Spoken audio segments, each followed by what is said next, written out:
Welcome to the Embodied Wisdom Podcast.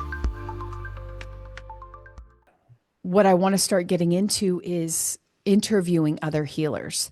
Mhm. And what interests me about you is, first of all, you're a man. Mhm. Thank you for Um, I was waiting for a smart one to come with that. So, like that, you're so rare. Men in the healing space, men that are awakened to this stuff, men that are doing their inner work, that is rare. It's getting less rare, but it's rare. And I'm finding looking for you guys because, with my ladies, and I know the funny thing is when I found you, I noticed that you mostly work with women. Do I do. you? Yeah. So it's like, but we need men that are working with men as well in this space Yeah. because I'm getting questions about it. I don't even know who to give them to.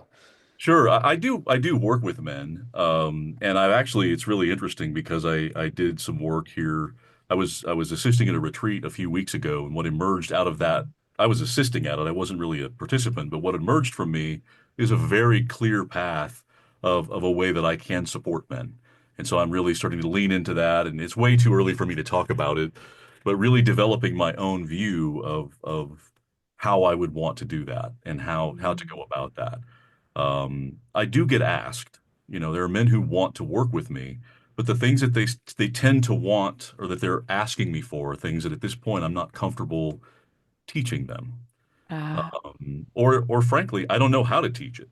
There's some things that I bring that they're just me. I don't think about how to teach. Um, I had a man call me 2 weeks ago, and we know each other. We know some of the same people. He said, "Why do I keep hearing about all these women who feel so safe and grounded with you? Why are they safe with you? Why do they feel safe with you?" I said, "Because they are safe with me." And he said, "Well, how do I get women to feel safe with me like that?" And I said, "Well, why do you want to? Right? ooh, good question. So now, why is that an important question? Well, because are you know, how do you make that happen? Are you going to perform in a way that's trying to draw them in? Why do you want to do that? I'm not doing that. I'm not. I can't explain it. I work with women because that's who is drawn to work with me. I Mhm. didn't set out for it to be that way. That's just how the market responded to me doing the work. But I think what that reveals to me, that in this work that I just did recently, there are still some gaps in men's work that don't quite address, I think, something important about men and how men handle and address their own needs and how they, I was going to say take care of themselves, but really how we fail to. Yeah. Yeah, yeah, I'd love to hear about those gaps from the male perspective because I think that's what intrigues me about you the most is that you can offer us insight to the male perspective, and I would love to know those gaps that you perceive are there because Yeah. you're talking about you want to know you want to, I think it's great that you ask, why do you want to know this information? Because if you want the information in order to exploit it to get your needs met, then you're coming at it from the wrong angle, right? Precisely. That's exactly the reason to ask the question. And again, I mean, I have to be blunt and say, I don't even really know how to teach it except to say that you just have to be pure in your intentions, right? I think that's perfect. Yeah, it's not about not having needs. It's not about not having desires or tamping all of that down.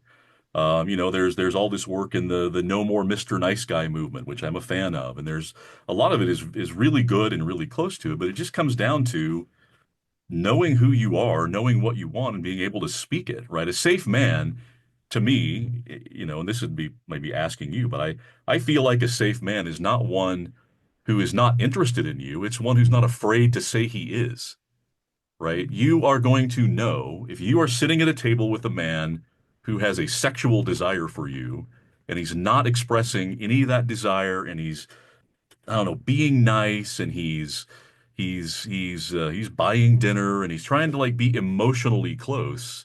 You're gonna feel that that's actually taking energy. The giving he's doing is giving to get. And you're going to know it. You're going to feel it. Even if you can't dial it in, it's going to feel icky, right? Hmm. If you would just be clear, like, hey, I would like to take you to dinner and I have hope for this and that, and then accept the outcome. Mm-hmm. That makes him safe. Just being pure in your intentions, open, honest, clear, not hiding yourself as a man. That's a great first step, Ooh, right? authenticity is Yeah. it's such a yummy energy. Don't you love being around people who are so full of themselves? I am past the point of wanting to try to figure out what the hell is going on in people's heads. Tell me what is going on for you. Tell me what you want. Tell me what's working. Tell me what's not. I'm all here for the dance. I'm just not here for the game. Yeah. Hmm. Well, I mean, that's the shit I love. I love figuring out why people do the things they do because I think authenticity is rare. I think most people, I love your content because you talk so much about safety.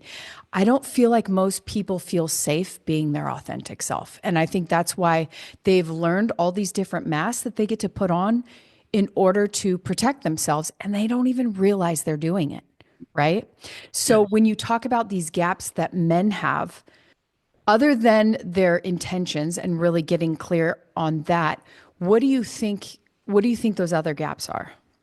What I really think is um, I think men are as much victims of patriarchy as women are. Yeah. I view the patriarchy as being an attack on femininity. And I think the way for a man to really heal himself is actually not to be more classically masculine and alpha and misogynistic. It's to get in touch with his feminine. Yes. I I really couldn't believe agree more. to be comfortable with the fact that he does have a soft side. It doesn't know, how big is it? How much is it? I don't know. But it's different for each man. I know that I have a pretty tender heart. I can be pretty soft, and I like that about myself. I feel like maybe that's what helps me do the work is, Oh, you know, I absolutely. live with my mom and my sister, and I've just always gravitated. My grandmothers were both very big influences in my life. I have a palpable feminine side. Mm-hmm. It's not femininity the way that you experience it, of course, but it's there. Right. And so I do have moments of being emotional and feeling vulnerable and being like overly empathetic to the point of feeling like I'm being a bleeding heart. And Mm-hmm. I have to just listen to that and say, what is that telling me? And what does that mean?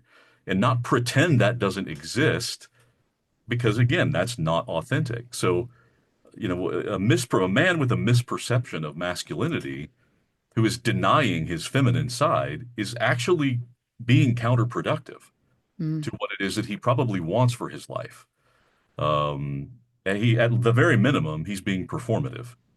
He's playing the part of being a man and not being one, Yeah. uh, which is not an accusation, right? I want to say, you said this too, like that sometimes we don't even know it. I think a lot of people struggle with authenticity and they don't even know what it is. If I were to just sit you down right now and we had this call and it was about you and I say, okay, Tammy, what do you really want in relationship, in your environment, could you just rattle off an answer? You probably have to sit and, oh, like, what do I really want? Well, And you probably know. I could because it's what Yeah, I ask people all day long. So yeah, you could. I am very connected to what it is that I want because I ask myself every day. But you're right. The average person, when I ask them, they're like, They either don't know or they feel like it's not okay, that what they want is not okay. right. Um, so what if you could just sit down and be honest about what you want without limits, Yeah. and then figure out like separate the what from the how. What do you want? Don't get wrapped up in how to get it or whether it's right or wrong or judgment. Just go with it.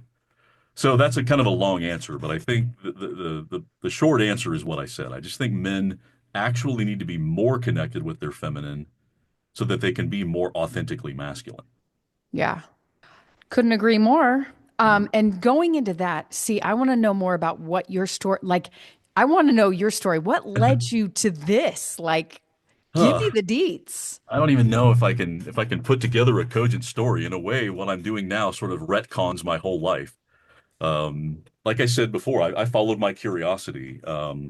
My voice changed in the summer between my seventh and eighth grade years to not quite this, but definitely deep for a 13-year-old kid. And so I was immediately taken into music and theater and to use this instrument.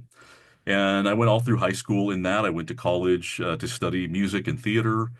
Um, that didn't work, but I always had this desire for this artistic thread in my life. I wanted this creative outlet and this thread, but I'd always just become as a result of that, I kind of became a man of words. Like I speak. I tend to be articulate. My voice carries weight, and I got a lot of accolades for that, so I leaned into it. Mm. And I worked my way through college in broadcast radio and doing commercials and just again all using my voice and all moving into this space of communication and using words. At the same time, during this time of my life, these formative years, I was more or less raised by women.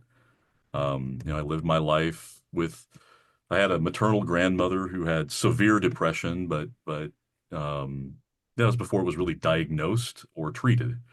And there were definitely formative times in my life there where she would have these episodes and I remember one in particular where she just would say, she said to me, Dennis, you always have the right thing to say to make me feel better. I don't even know what I was saying. I was 9 years old or 11 years old or something. And all those things are formative experiences for me about how I interacted with women and the kind of praise and the good feelings I got from being able to show up that way. And I kind of just leaned into it. And so the combination of me having the right words to say, of me then being able to deliver messages in this kind of mellifluous baritone that I'm blessed with, then that led into, like I said, music and theater, led into radio, and I just got obsessed with words. So I ended up earning a degree in philosophy, where I was very much tuned into philosophy of language, meaning and reference, philosophy of mind. I went on a path into the corporate world, but never really felt satisfied. And in 2021, I left that to pursue voice acting. By then, a lot of the damage had been done. Now I'm a middle-aged, Midwestern, straight white guy with all of the social programming that goes with that. Hmm. And as I started trying to act again, I couldn't do it. I couldn't do it because I had absolutely no connection to my emotions. None. I just could not access it. I didn't know how to be human in that way anymore. Mm. And so at first I took it very academically. Okay, I remember how to do this. I need to study, and I'm taking acting classes and the method. I got into an approach called somatic acting, which is more or less saying use the body to program the mind, right? So this will speak to you. If you need to be sad, yes, you can use the Stanislavski method and find your sad memory and connect to your character and all the bridging and all that work. Really valuable, authentic, good acting. Or you can just put your body in a sad position and it will remember what it's like to feel sad. And you will actually begin to feel sad. Hmm.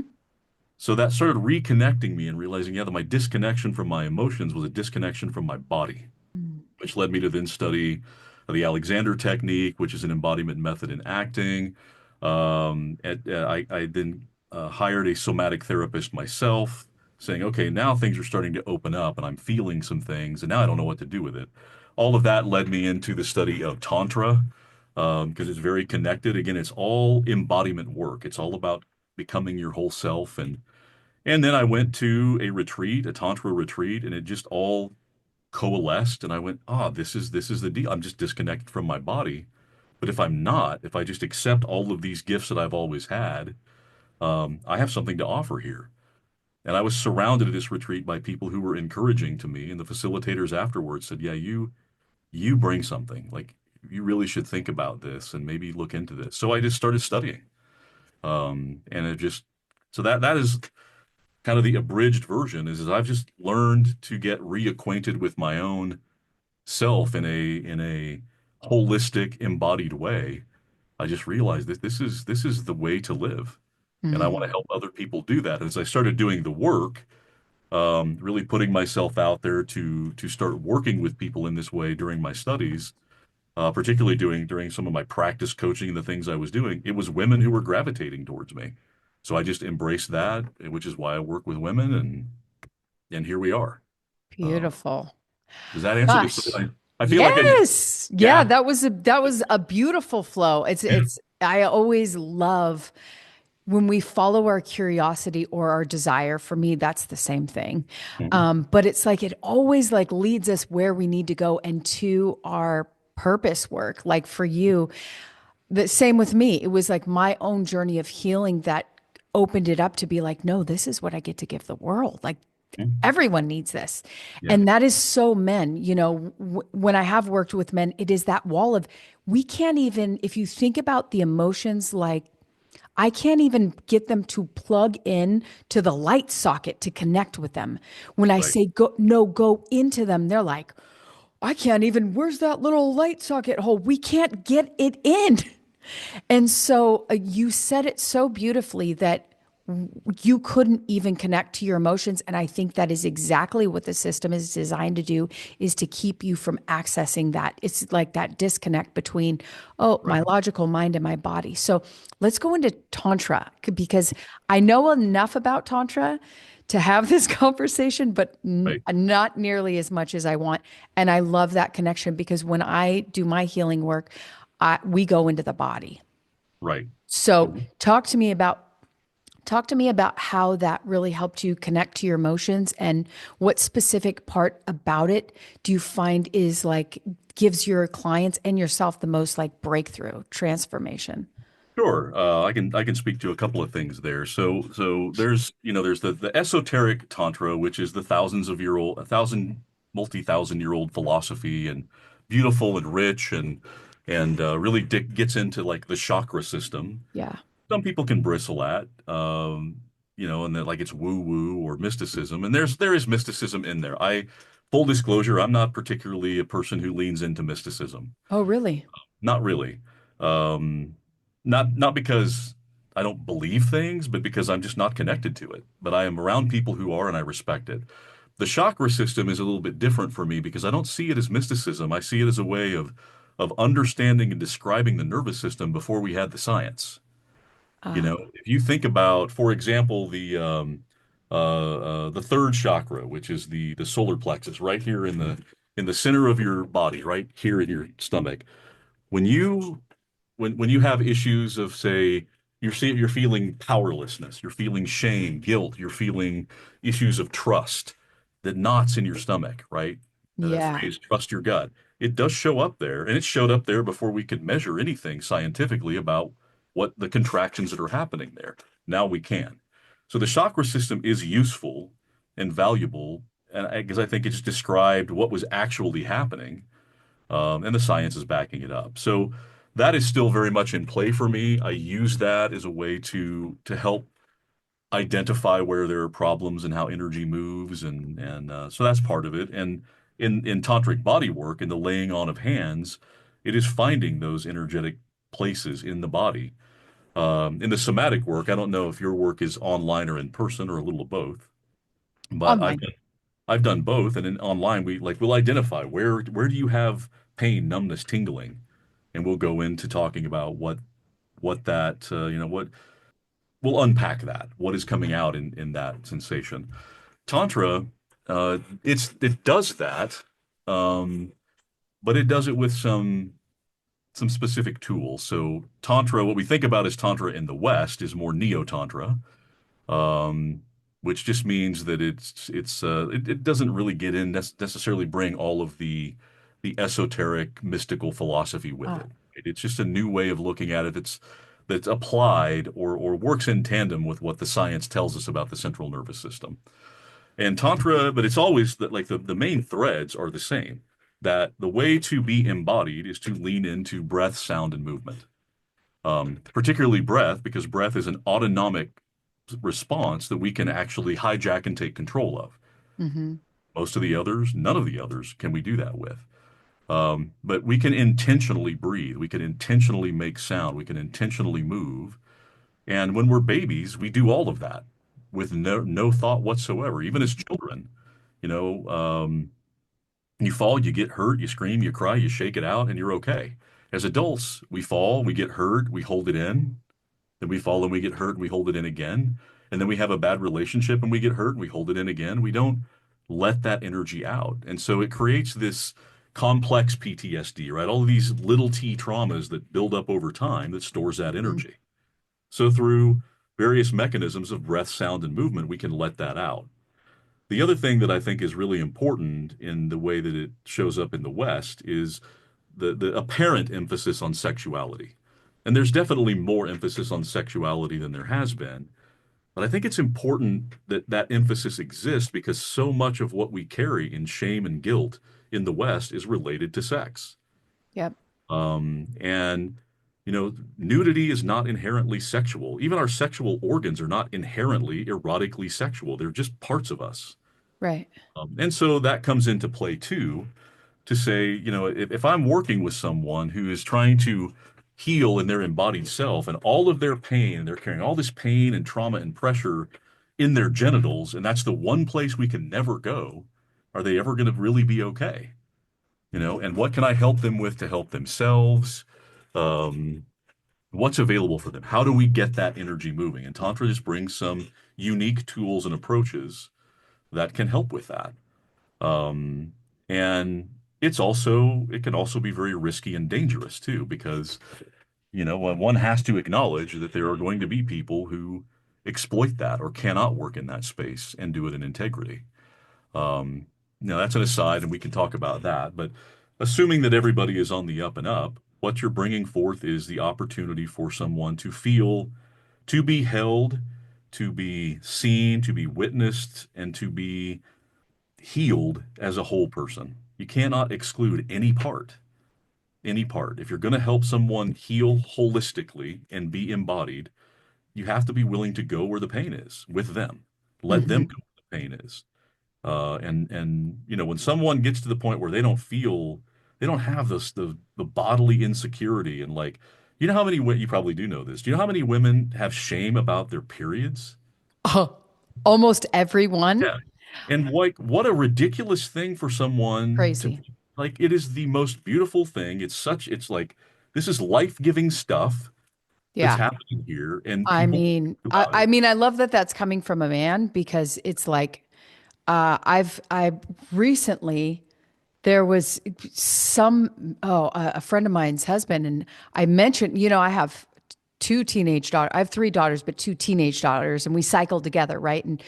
so I want to make it as normal and who gives an F as possible. So Yeah. we just talk about it openly.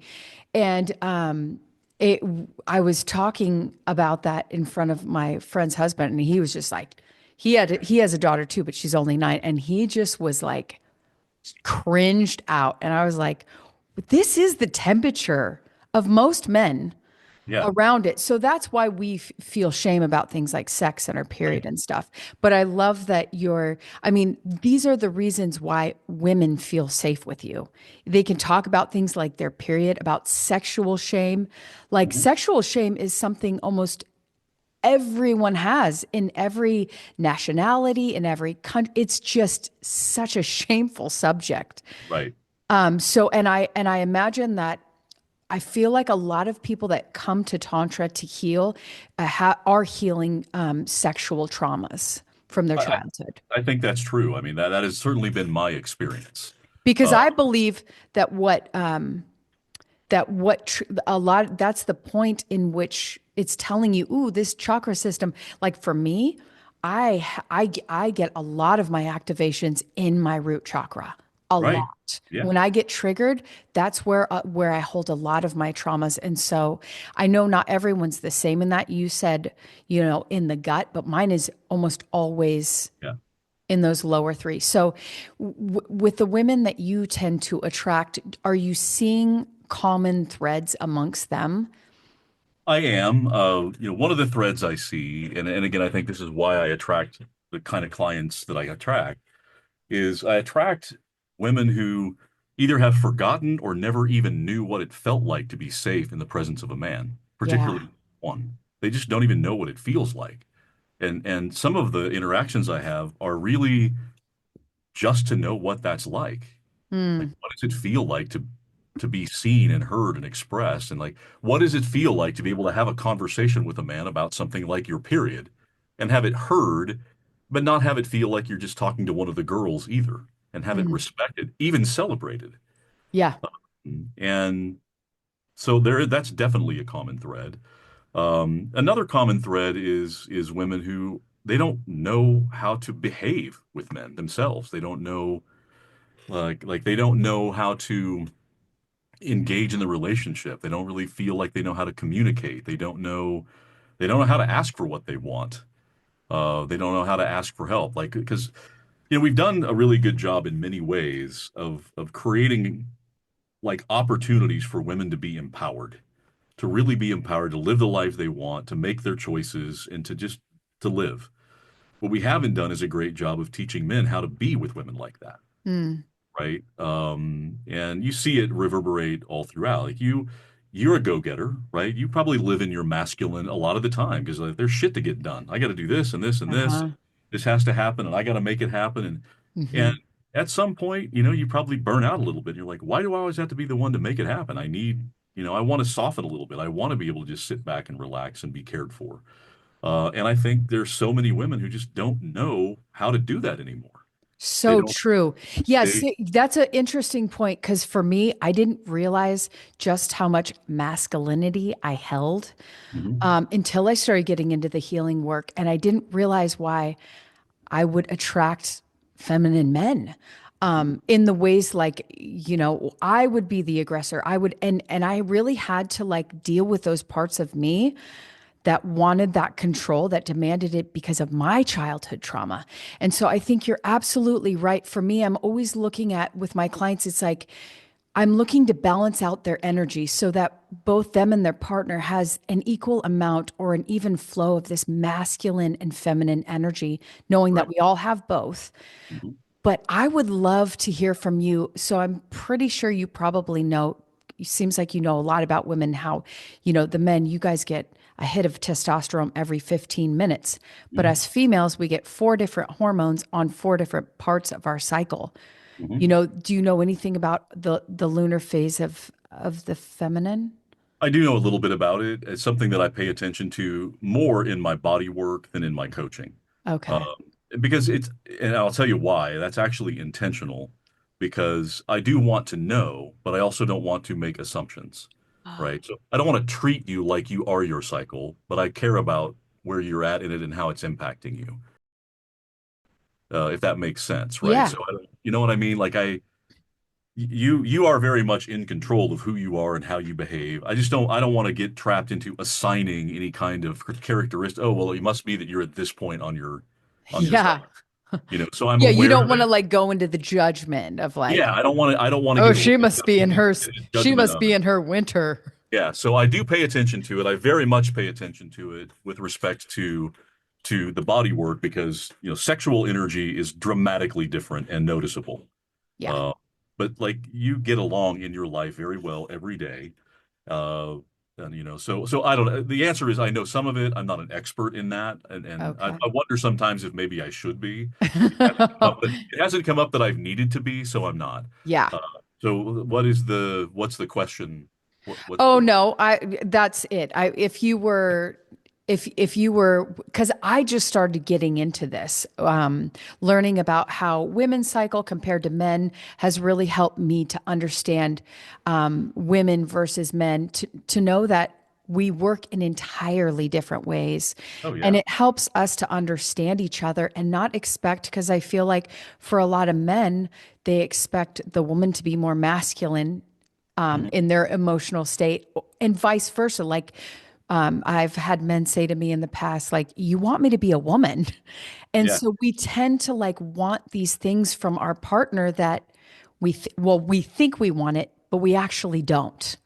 Right. So we don't actually want them to be like us. And in fact, we are craving that the opposite side of the same coin. So I was just wondering if you had any knowledge about that, the cycles, because I just Yeah, I have, have some, and what I think people want, but this is certainly what I find with women. What we want is attunement, right? yes. You want him or them or whatever. You want him to be attuned to where you are. He doesn't have to have all of the specific detailed knowledge of what's going on for you at any given moment, but he does have to know that something is happening and to be attuned to you. Like, are you in a phase where you're feeling very feral? Well, he needs to show up in a different way. Are you in a phase where you're feeling very flowy and creative? Well, he needs to show up in a different way, Yeah. right? And he has some of that himself too, and should not be denying it. But to your point, if I'm attuned to you and you're in a space where you are in your masculine energy and that's where you need to be and want to be, can I dial it back a little bit so that we're not butting heads, Mm. right? Can I go into a little bit of a flow state and let you be in that? And Hmm. then when you are softening, that's the yin and yang working together and being Yes. attuned to each other. But we do this thing where, so John Gottman talks a lot about attunement in communication and about, paying attention to each other in this way. And then Alison Armstrong, in her work, talks about how we tend to, men and women tend to expect each other to behave the way they would behave. Hmm. Like, well, here's how a man would do it. So this must be, this is what I would expect you to do. But we're not the same. We're not wired the same way. That's not to lean into biological determinism, but bottom line is biologically, you are more complicated. You're more complicated. You're connected to things in ways that I'm not. And to pretend that that's not the case is I think naive. Also, to use it as an excuse to say, well, this is just the way I am, that's not okay either. Try to Hmm. find that kind of middle ground, but it's all about finding the person you or the people that you can be attuned to and that care enough about the attunement, care more about that than being right or wrong. Ooh, you just had a mic drop moment. Care more about the attunement than being Yeah, right or wrong. I think that is, if that becomes the way that we live our life, could you just imagine the kind of world we live in? that would be as close to your nirvana as we could get. That would be Garden of Eden But shit it's right all it's there. compassion, right? Where what is it they say? Compassion and judgment cannot coexist. Hmm. So what if we could just lean into the compassion, be attuned to one another, yeah, and not constantly be clamoring for power over one another. Yeah. Live Well, in your I think this is what's so beautiful as we're in this place in history where so many people are healing and we're becoming aware of trauma and we're becoming aware that we have it and that we're, healing it. A lot of my ladies are, they're in marriages, they're in relationships, and as they're going through their inner journey and we're healing their stuff, their childhood stuff, they're they're getting more understanding about what they really want. And a lot of times that's not the relationship they're in, that their partner is not really on that same journey with them. They're not making that decision to go up, right, as they right. are. And so that's why I'm seeing a lot of people on their healing journey are single. Yeah. Yeah, because of that attunement, they're just finding their attunement with their own inner being, their own self, and adding any additional on top of that is Hmm. complicated at this point. So, how do you see that as far as like romantic partnerships and the healing journey? There's a couple of things that come to mind there. I mean, one is just to echo what you're saying, which is, without speaking too hierarchically, every new layer of consciousness you unlock necessarily shrinks your pool of candidates of people you want to spend time with, right? Yeah, Because that's a problem I have yeah, too. it's for the same reason that you and I don't want to go eat dinner at Chuck E. Cheese. Like we've outgrown it. We don't want this. This is not us anymore. Yeah. I'm projecting. Maybe you do want to. I don't. No, I don't. But it's you outgrow it and then there's the other side of that though is that as you get into that space, you still have the grief of loss of what you're leaving behind, even if it's good for you, Yeah. right? And so that can trigger new childhood or bring up old childhood wounds about abandonment and fear of being alone. And so it's complicated in that way. But I think that the growth of conscious communities is the answer. Yes. Put yourself, as they say, fish where the fish are, right? If you want to be in conscious relationships, you have to go where there are conscious people. And at some point for you to do that is probably going to be to step out of your comfort zone, right? So go to Tantra events, go to tantric retreats, and don't worry about having to know everything that could possibly happen. If you step into a space of, that's an example, right? There's many, many others, but this has been my journey is to step into these conscious Tantra communities. And if something's happening there you don't like, you can leave. You know, but put yourself in a Yeah. position to meet the people that vibrate on your frequency. Um, Yes. Well, Walking through your, and what is I it? just Go ahead. I was just going to say, as a man, you know, you were talking earlier about these men that come to you and they're like, you know, give me a piece of what you got. Well, you have to be the kind of man that Dennis is, who says, yeah, I'm going to go to that tantric event, Right. you know, that is step one. There's not, I'd say the majority of men would never be like, oh, yeah, sign me up for that. I'll go. Because I'm sorry, they won't. There's so much pride there. And there's this idea of masculinity that is being, is just going to go against the whole system. So that has to be step one, right? For men is that they have to be willing to do things they've never done before. In fact, this is what I tell people, women, men alike, is like, it's scary outside of that box. But Well, I think you know this. Like the first step towards having the life you want is accepting responsibility for it, mhm. right? And that means looking at yourself in the mirror and saying, the reason I don't have the life I want today is because of all the stupid shit I've done up to now. It's not about anybody else. It's not about external circumstances. And I feel compelled to say this, that there are absolutely people who are stuck in circumstances, right? That there are people who are it's much more difficult, if not impossible, to pull themselves out of circumstances they're in, particularly if you look globally. You know, so I don't want to oversell, but for where we are and the work we're doing, the very first thing a person has to do is look in the mirror and say, what am I doing to get in my own damn way? And my experience, my own personal experience and my experience working with other men, is that men are not really good at that. They're not really good at that first initial shock of saying, oh, wait a minute, I've been doing this to myself all this time. Women do it too, and it's a victim mentality. Oh, Uh, yeah. there are, and I'm saying again, there are real victims out there. Don't diminish real victims by pretending to be one because you won't just look at your crap and deal with it. You know, Yeah, and I think we're all victims until we go on our healing journey. We all see yeah, ourselves because yeah, to be a victim just means that you see yourself as a victim. Now, everyone's that's right, been victimized at some point in their life. Every right, single person, without a shadow of a doubt. But the person who believes themselves to be a victim, you know them because every time you talk to them, they have a new victim story. that's right. And it just goes on and on. So there's a difference between being victimized and seeing Yeah, yourself as a victim. precisely.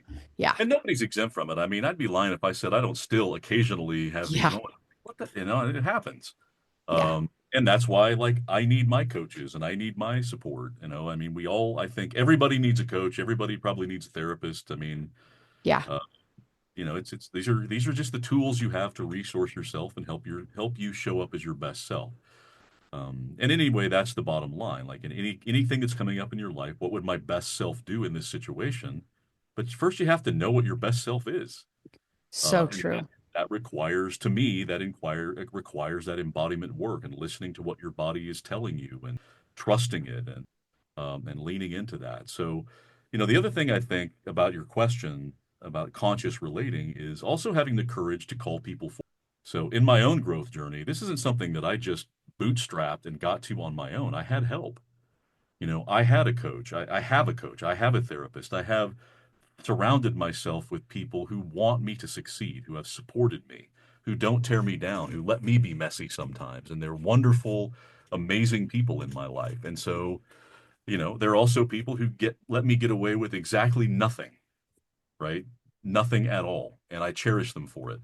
The times that I get pissed at them are the times that are the most meaningful because they're right. They're just reflecting my BS back to me. Hmm. And you have to have the intestinal fortitude to surround yourself with people like that. You can't go in thinking you're already here because when you're here, because you're not going to put yourself in a position to Yeah. level up. You go in full of pride and full of whatever. There's no room for the good energy to fill you up. So you got to throw that crap away. You got to do your best to and it's not, we talked about ego death. I'm not a fan of that. My ego is a part of me too. I just don't want it to be in the driver's seat. Yes, that's what I like to say. It's just like, Yeah. sweetie, get in the back. Jump in the Mama's back. driving. And what am I doing in my life purely for the ego hit, right? Is Hmm. that good, divine, positive energy? Um, Hmm. so, having the courage to call people forth and let those people go when they're not willing to be, uh, that's hard because sometimes it means we have to let go of people we love and we care about. Um, and that doesn't necessarily mean turning them out of our lives, but we have to change the what the energy exchange looks like. Yeah. And so, yeah, in these relationships where there's a mismatch, those are hard decisions, right? Really hard choices about this. Am I tethered to an anchor that is preventing me from ascending? And what can I do about that? And what am I willing to do? What am I willing to let go of? What am I willing to embrace? Am I breaking a contract? Am I giving up too easily? These are all the doubts and things. Yeah. Yeah. Um, Cause it sounds like you're kind of going back and forth between like the leadership mentality, which is taking full ownership of your life, yeah, right? No victimization whatsoever. It's saying, like, I've created all this and I get to recreate it at any point. Like, I right. have that say. Mhm. And then the other part, which is like, are you into astrology at all? Again, I know about it, and I'm Yeah. surrounded by people who do, but I don't practice it. Right. Well, as I get into astrology and you look at people's chart, you realize like it kind of tells the story of the purpose that they came here for. Like when I look at my chart, it lays it out there. If I would have known about it from the start, my like that would have taken the fun out of it, but Right. I would have known like my path so clearly and I wouldn't have questioned it so much because it's Right. obvious to me now, but it wouldn't have been 20 years ago. So it's just funny how that stuff is kind of written in that way, but it's like we're not all meant to have the same journey. And I think this is where we buck up against these, societal norms and these beliefs that are kind of just now really outdated, just in an instant. Like Mhm. when we talk about marriage, I feel like marriage is an institution that is so quickly dissolving and almost needs to shift entirely if we're going to hang on to any part of it in the future because it's just so messy when it ends, like we have. So what is your take on that, like as far as moving into this new earth with these new Yeah. like romantic relationships? I think the first thing is like the work you're doing, the work I'm trying to do, and that others are doing is so important because the first step is in healing your relationship with yourself, right? When you have that, then every other relationship you're in has this purity, and we get away from codependence. Yeah. Most of what we call marriage is codependence. That's what Yes. I see, and I've experienced this myself. And my wife and I have had to claw our way out of that, and it's so easy. It's so easy. So I think really getting away from this feeling that you need other people in your life to complete you while also simultaneously embracing that we are tribal and we do need other people in our lives, right? So finding that sweet spot. I don't want codependence. I do want pure relationships that are coming from a place of divine service, of real desire and interest and integrity, and not from a place of need and neediness and takiness and I can't survive without you. Yeah. Uh, So what would you say? What would you call codependence? What's the I would say that, definition? yeah, codependence to me is this feeling that you are not able to see your own value without someone else's external influence, particularly your spouse. It becomes things like I can't go anywhere, do anything, make any decision on my own without them. They Hmm. can't function without me. It's absorption. Yeah. It's completely giving up your individuality in service of the relationship or the collective, Yeah. uh, which we don't want. And we still want to be in relationship and part of the collective. So resisting that absorption and resisting this idea that my identity, my feelings, my value in the world somehow becomes about the what how I about how I earn it from other people, about what I do with other people, about what they say about me, Hmm. particularly my spouse. That's what codependence looks like to me, is it looks like enabling. You're not calling each other forth. You're not helping each other get better. you're helping each other sit comfortably in boiled frog syndrome getting worse. You're Yes. enabling, you're not supporting. Those are the kind of things that come up to me when I think about codependence. Yeah, because I think that's just one of those subjects. Like for me, codependency is looking to anyone outside of the self Right. for anything, because if it, as within, so without, so you got to look within first, find it there before you can see it out in the world. And I find it so fascinating how us as humans, just like you said, we have part of us that wants to be like autonomous, right?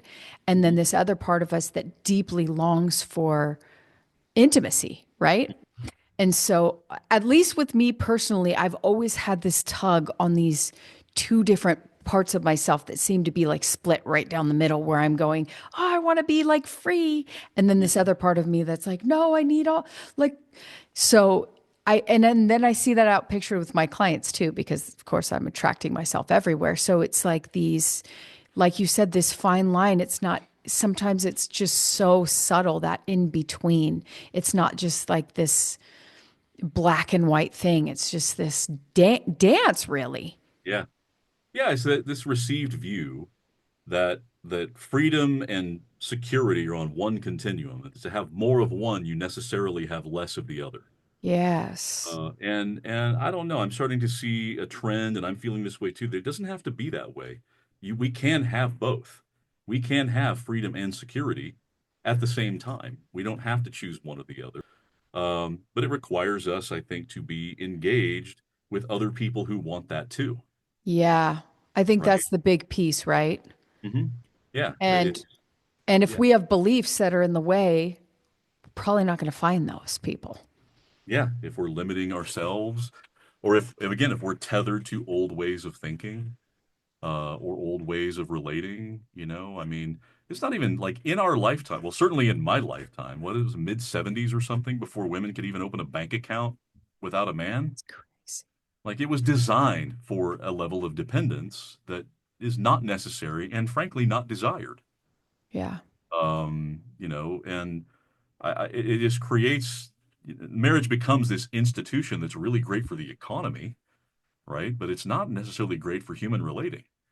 You're driven in. It's in a way like I hate to go down this path, but some of it Let's go just, down it. yeah, feels a little bit outdated, right? Yeah. You're pushed into getting married in your early 20s. You don't know jack about living. You don't really know anything about who you are or what you want. And you're conditioned to say you're making this lifelong commitment.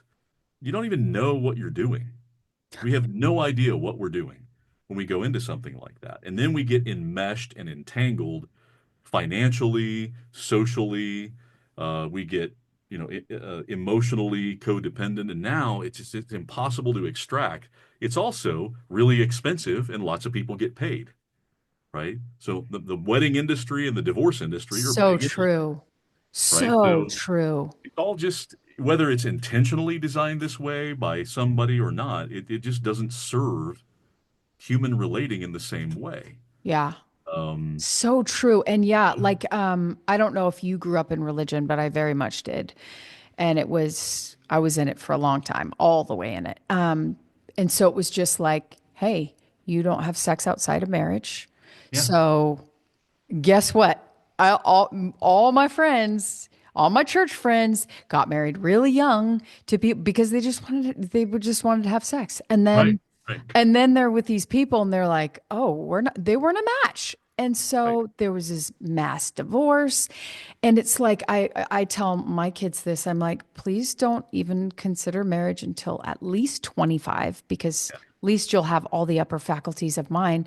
But even later, because I totally agree. I think, I don't know if it was intentional or not, but the system is is not working for us anymore. When you can't go your separate ways without having this huge catastrophic event called a divorce that's like a literal splitting of the family and just causes all sorts of unnecessary trauma to the kids. Like it doesn't have to be that way. Yeah, no, it doesn't. And in a way, like we're conditioned also to say that somebody has to be wrong in that, Right. when many relationships could just be complete. Right. Nobody has to be wrong. It just doesn't fit anymore. Like like the job that you have where you just say, I've outgrown this. It's no longer a fit. I'm going to move on to something else, but I don't have to hate the guts of everybody that I've worked with or the company to leave. Yeah, Right. exactly.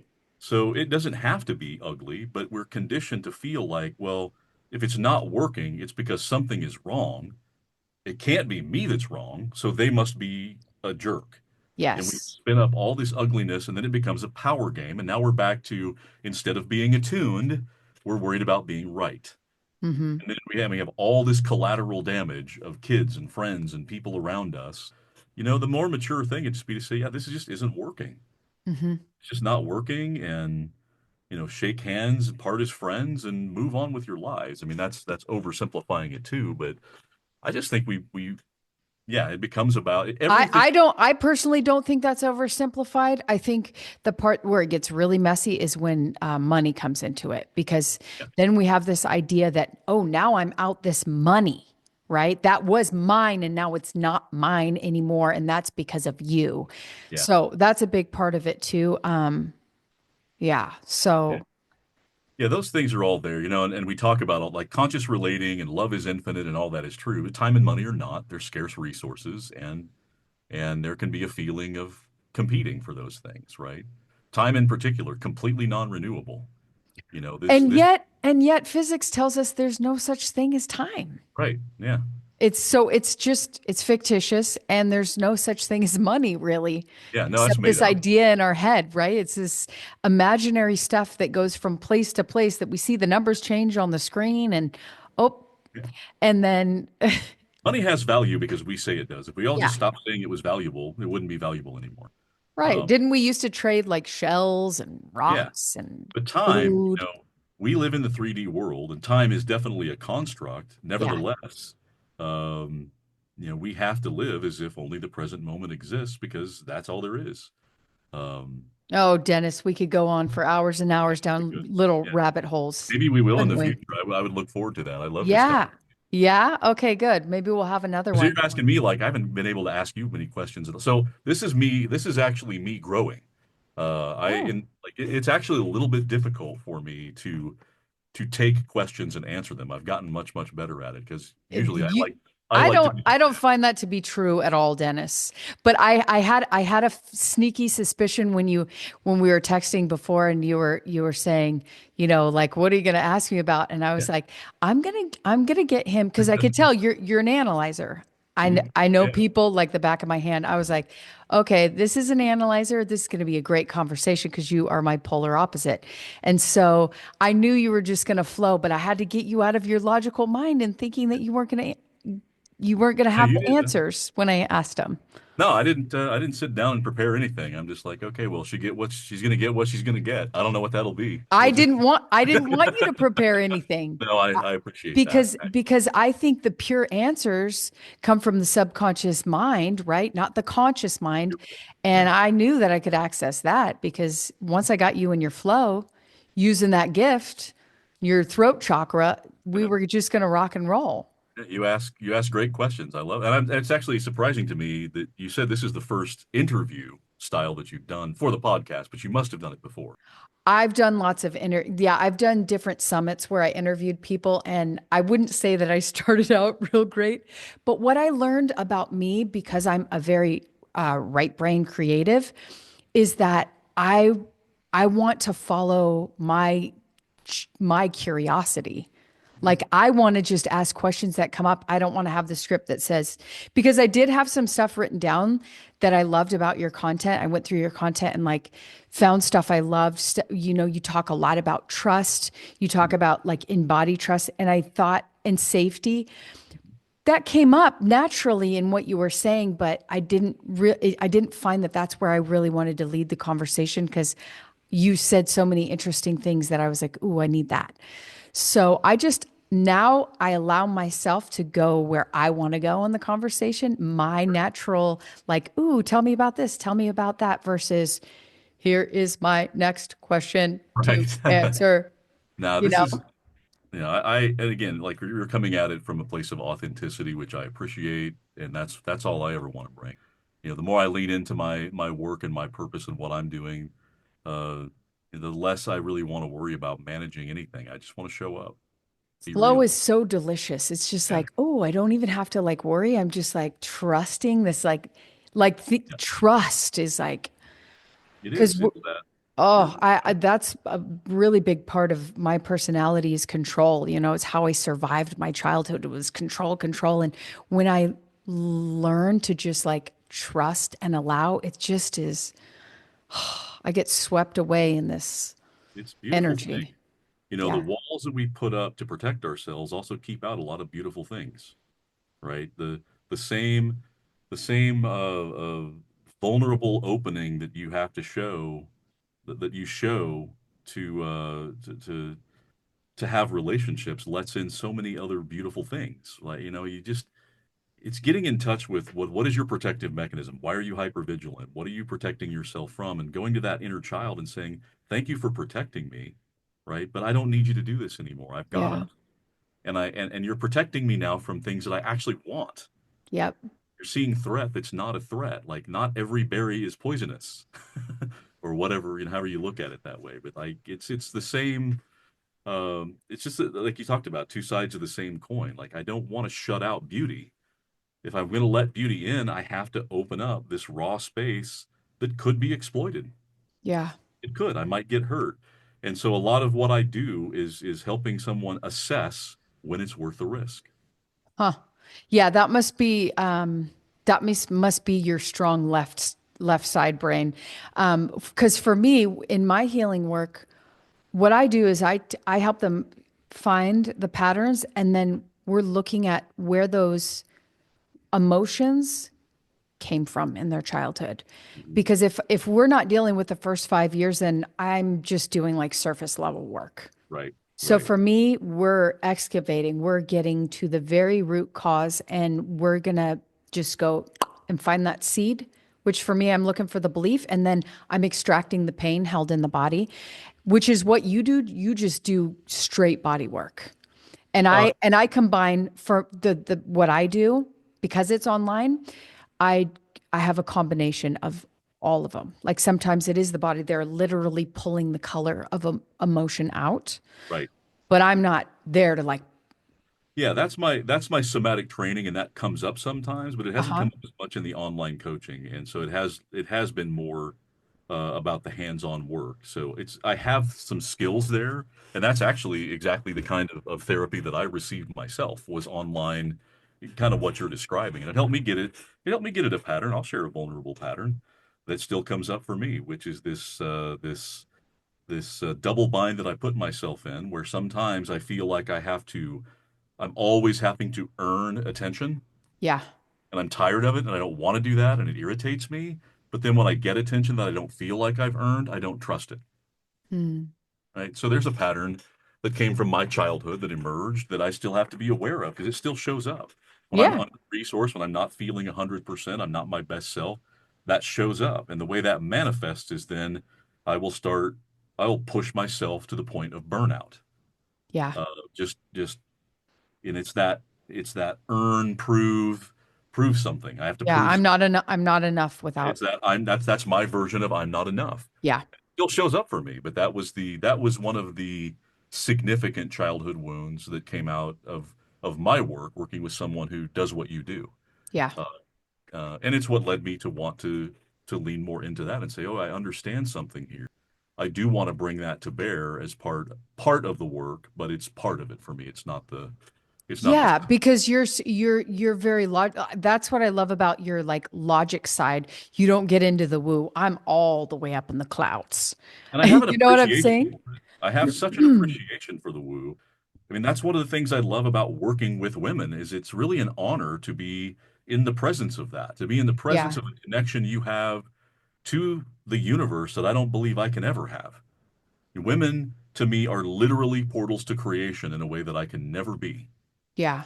right? Yeah, we do have the portal into The the womb, 3D world. yeah, the Yes. womb is the everything that came in to the world, every animal, every human came through a womb, Hmm. right? And that is the seat of creativity, Yeah. right? And so when your womb, like when your head, heart, and body, particularly your womb, are disconnected, can you really be the wholly yourself and feel good? and feel healthy and feel the connections and be in that space you need to be. Yeah. So that's a lot of my work is about healing that thread, head, heart, womb. And I do rituals around womb wisdom, and I do rituals Ooh. around those connections, around like literally the nerve fibers and that moving that energy to remind you that, when your root and sacral chakras are connected to your third eye and crown, like, and then you're fully embodied in that Kundalini energy, Mhm. right? You are able to own and intentionally direct that energy and that connection that you're talking about. Yeah. I And I do do, I do Kundalini yoga, and yeah. I tell my clients, I'm like, you got to do this. You will feel so high afterwards. Oh my gosh, I have magical days when I do my Kundalini yoga in the morning. And for It's me, just a I do it too. And when I do Kundalini yoga, what I feel is I feel my roots really digging into the center of the earth. It's a very uh, different experience for me. But then I realize that that's the different. That's what I'm here to do. well, I've heard that men's energy comes down and women's energy comes up Yeah. from the earth. So you Yeah. guys, Yeah. that's why you've got more of that Yeah. logical, and ours is more grounding coming up from That's kind of the masculine like feminine, this. right? I'm the anchor, you're the wings, or Yeah. however you want to look at it. And so there's a need, I feel like, for, the male, the masculine grounding is literally like a tether back to the 3D world Hmm. that says you can go out and be your wild self and experience all this creativity and then know that you're safe to come back to some structure and some safety and some security. Something like that is the connection. So that gets into conversations about polarity, which is a really interesting subject too, and I maybe know. for a follow-up for us at some. Yes. Let's have an definitely have a follow-up because there's so many rabbit holes we could go down. Hmm. Yeah, there's a lot to talk about, and I want to say just thank you for having me on, and I'm honored to be here, and I appreciate your line of questioning and the opportunity to just speak about what I'm passionate about doing in my own calling. Thank you. Yeah, you're so welcome. Well, what was I going to say? The next time we are round two, I would love how when it comes to trying to think of how to word this question. Come on. Hmm. Like with Tantra. Hmm. Because when I see your stuff, is it like I thought Tantra was more like yogic, and yes, you like it's you do it with another partner, but do you have them do you need a partner to do it? No, no. So there are levels, so to speak, of Tantra, Okay, and levels. white, pink, and red. There's also a version that they call Black Tantra. I don't actually know much about that one, but White Tantra tends to be very solo in nature, and it's about yoga, like yogic practices, breath work, your own meditative practices, and things you can do for yourself. It could include things like, I mean, maybe you've tried this, maybe you haven't, but sit naked in front of a mirror and just look at yourself. Like literally just scan your body, look at yourself in the eye, think about what you see, and talk to yourself. Like really Okay. do some kind of parts work there. That can be very white tantra. So it's a lot of it is about tantra is about connection and intimacy, right? So it's intimacy with yourself too. Can you look at yourself? Can you look and honor your body? And I've seen women have extraordinary breakthroughs about having like being very self-conscious about a C-section scar Yeah. and have these massive breakthroughs about like that's the first significant act of love that you did for your child. Honor that scar. Can you look at yourself and begin to accept that? So those are some examples of where white tantra might come in. Uh, Then red tantra would include partnered activities, and it very is sexual in nature, and lots of the things that kind of get glamorized and a little bit give tantra some stigma, Yeah. right? People think that it just is this hedonistic excuse to go have orgies. There's an element of hedonism that's out there. I personally am not engaged in that. I don't judge it, and I don't know. I guess I'll be honest and say sometimes I'm curious, like, what is that like? But I don't really play in that space. Okay. Pink Tantra is in somewhere in the middle. It's very sensual. Wait, so that wasn't pink? Was that So red that that was you were red. talking? So I went Okay, from white red. to red, and then pink is right down the middle. It's very sensual. Okay. It's connection where, um, now you're talking about some of these exercises we might do with a partner, Okay. where, lots of rituals that are available, and they're just about connection. And Right. sometimes it could be maybe it's with you and your partner, or it could be with anyone, depending on what you want. Because again, it's sensuality, So we might do an exercise where, um,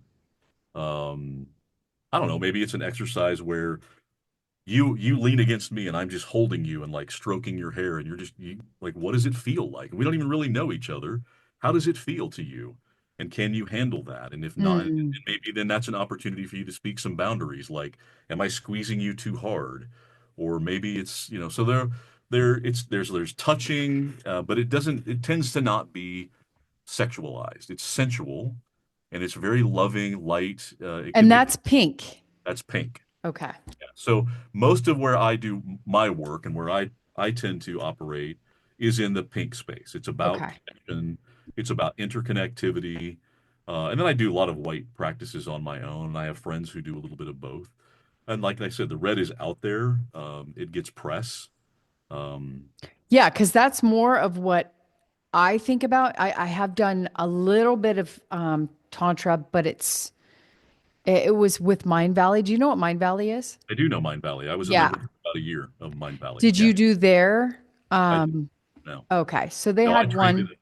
and it'd probably be between pink and white, really. Yeah, it could be. Yeah, yeah. I mean, really, you think of it as a continuum. It was Uh, more like personal work because obviously it was all yeah, online. So it was stuff you but did like for yourself, but like the breath work and yeah. then connecting to the different chakras, that kind of stuff. So here's an example. A little bit of an edgy example, but maybe, but let's push into it anyway. I don't know what your audience cares for, and you can edit me out. So let's take something like breast massage. Have you Uh-huh. ever had like a legit, real breast massage? Not like, like some guy grabbing on you, but like a real sensual, caressing, flowy breast massage. Well, that's something you can learn to do for yourself, which has a certain level of value, or it's Hmm. something you can learn to receive from someone else. And that someone else could be another woman. It could be a man. It could be a man you know. It could be a man you don't know. Every one of those has a different impact on your psychology, Yeah. and all could be valuable. And that's varying levels of kind of from white, where you're doing it on yourself, to something very like a light shade of pink. Or for some people, they might consider that a deep, deep shade of pink. What? I'm letting a stranger touch my breasts? Um, so that's an example of where it can sit on the continuum. It could also be done clothes on, and have a certain level of it. Oh, you're talking about doing that without clothes on? Yeah, And yeah, that's pink? yeah. We're for breast Oh, only. Like okay. anything else would maybe change it, but like yeah, you could have a breast massage. If you were in my space, you could do that. Like I could offer that to you, and it would be, I think you'd be amazed and surprised at what that does for you. Hmm. Um, and it could be you could consider it very pink in that you're letting me do it, or you could learn to do it yourself, right? Yeah, So see, that was a part of the Mind Valley one. yeah, doing it yourself. Yeah. It Yeah, was all like what you could do for yourself. So that's right. more white. That is, and it's so important. And then like the next level thing is learning to receive from other people in a trusting, loving, caring Okay, way. so that makes so much more sense in what you were saying earlier. See, Yeah, that's why I want to do a two with you because I'll probably edit this out because I want to talk about this yeah, in the part two. Go specifically into Tantra because the thing is most people have that view of the red one. But if yeah, they knew, but if they knew the healing properties and what it could do for them, like that's what I want to go into for round two. They need to know that this is for their own healing and that it could right, be because I feel like my goal, big goal, right, would be to have all these healers in one space that anyone could have access to, right? That they could try, trauma informed yoga. They could do my processes. They could do some tantra, something where they're working on all the different parts of themselves through all these different modalities. How beautiful would that be? Exactly. And having the right spaces to integrate those experiences and ground that in. Yeah. Many containers, I've heard, like the containers I've been lucky, but many containers are really good at activating and bringing you into this energy, but not great at helping you integrate what you've learned and putting it back into something you can use. People like, and again, that's just part of hustle culture, right? Go, go, go, do, do, do. Don't stop and reflect and think and integrate and let yourself grow from it. You got to give yourself time to grow. Hmm. Uh, so you want that to be in the Yeah. space too. And the spaces that I'm in, like I volunteer at the Austin Tantra Festival, and I'm what they call a love angel, which means I'm in this space where when people go to the different workshops and they get something like, oh, they're activated and they just need grounding. They come into that space to just be held, heard. Maybe it's hand holding, maybe it's just a little light connection, whatever it is. You need that grounding space, which is part of the. So when you get all the healers Wow. together, like you could be pushing a lot of I buttons. want to go to that. When is that? It's in December. Yeah, Oh, December. how cool. I love Austin. Yeah, it's great. I love where I live. I live in the hill country between San Antonio and Austin. I spend time in both cities, and I love it here. That sounds so cool. I love San Antonio too. I didn't even ask where you are. Where did you say I'm you in were? Arizona. Oh yeah, I okay. Oh, you did tell me Yeah, that. I grew up in San Diego though, so I moved here Okay. in 21 Okay. was my big year, Yeah. my big growth. It's So when, I wanted to circle back, talking about white tantra and this one example I gave of like sitting and looking at yourself naked in the mirror and think of uh-huh. your reaction. Like your reaction was like, I mean, that's how No, many people feel, right? yeah. You ask yourself, why is that your reaction? What is coming up for you in that? And from your own work and your own tools, like there's something there to look Yes, a for lot you. of self-judgment. Like Yeah, I am so guilty of judging my body. In fact, that's what I've been working on with myself so much lately.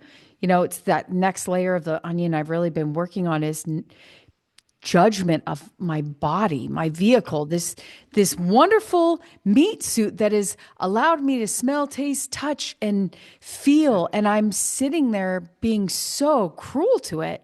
yeah, My awareness of that has been so heightened over the past several months, and I'm just like, I've got to let go of this judgment about my yeah, precious meat suit. exactly. It's we are all. I mean, I've had that too. Like, have these moments where you're like, all bodies are beautiful except mine, Yeah. and then you start realizing that at some level, almost everybody feels that way, Yes. and the few people that don't are actually not that much fun to be around. Has been my experience. But so I mean, that's being flippant, but I mean, we all have insecurities. Yeah. And what I realized in my own journey is that a lot of my insecurities are not mine. They aren't mine. They were programmed into me by nonsense, Yeah. right? And again, I this is Curse me. you, Garden of Eden. Yeah, this is my conspiracy theory. It's that like a person who's satisfied with themselves is not really great for the economy, right? If you're not satisfied with yourself, then you're constantly out trying to buy the next thing that's going to help you feel satisfied with yourself. Yeah, that's So, interesting. That's a good way to put it. people with insecurities are really great for oh, I need a different kind of deodorant and I need this to smell good and I need this to make my hair look good and this kind of makeup and these kind of clothes and all these are I all the need a things. boob job. That's I need to been go to this kind of gym. I need a boob job. I need whatever I need. Botox. Yeah. I need fillers. All to make me feel good enough.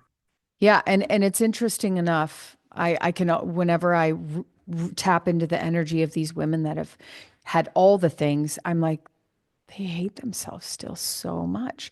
And Mhm. that's why I don't do that. I don't do plastic surgery. I don't do Botox or filler.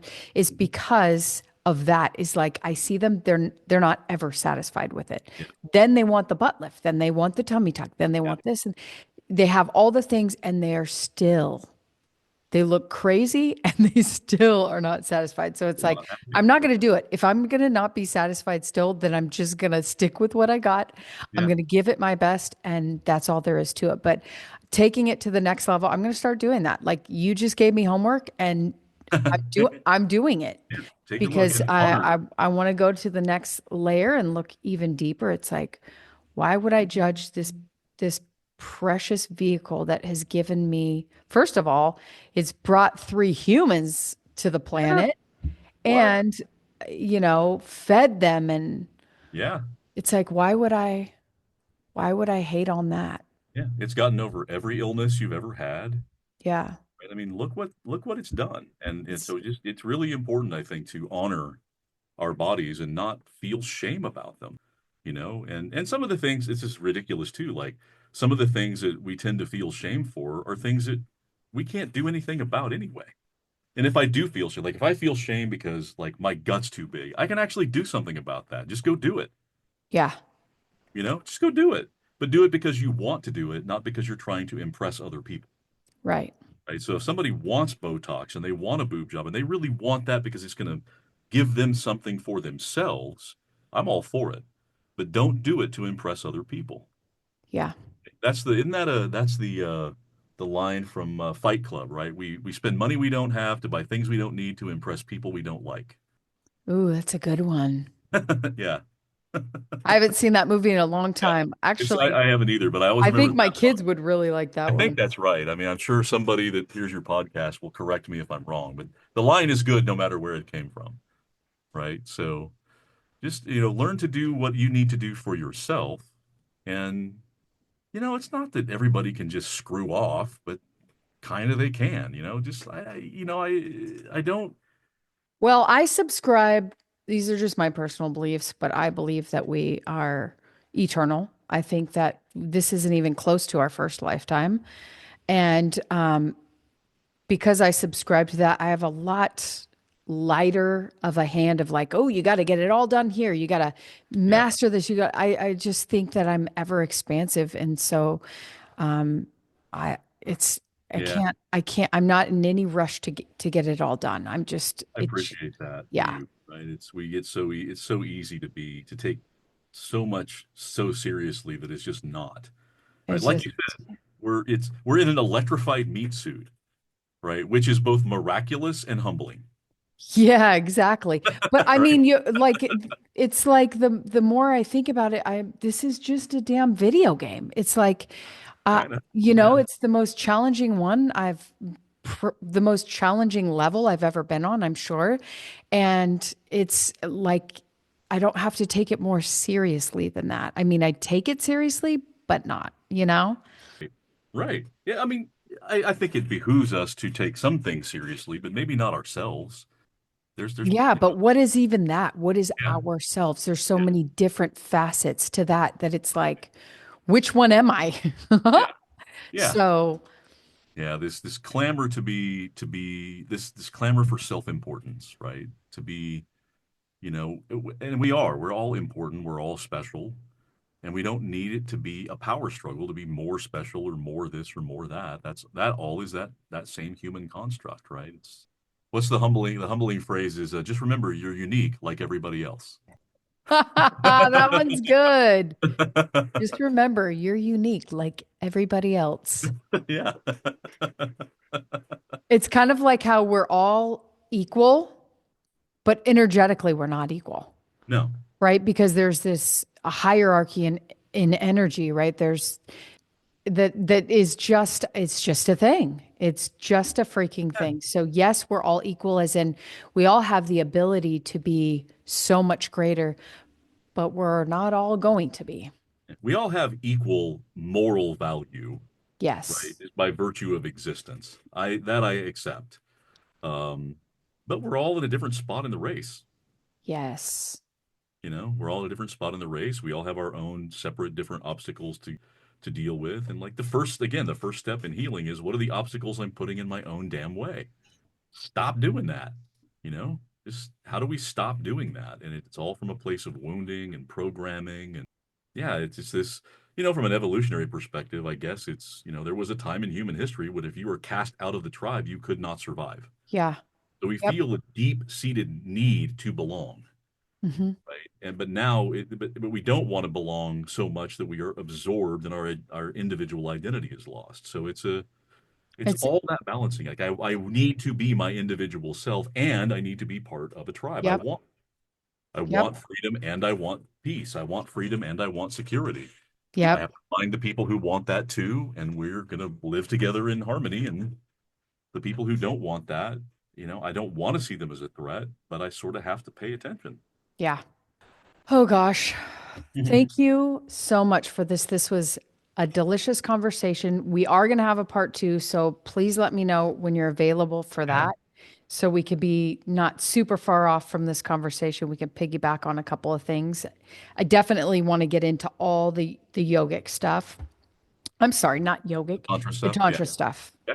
Yes, that's a Me big too. one. I'm going to think about some other few things that I want to hit on the Mhm. next one. But thank you so much for coming on. Thank you for having me. I love this. Yeah, this has been really beautiful. Just even if it weren't a podcast, I would have just enjoyed the conversation. So Yes, I know. Absolutely. It yeah, was so beautiful. Well, you have a wonderful rest of the day.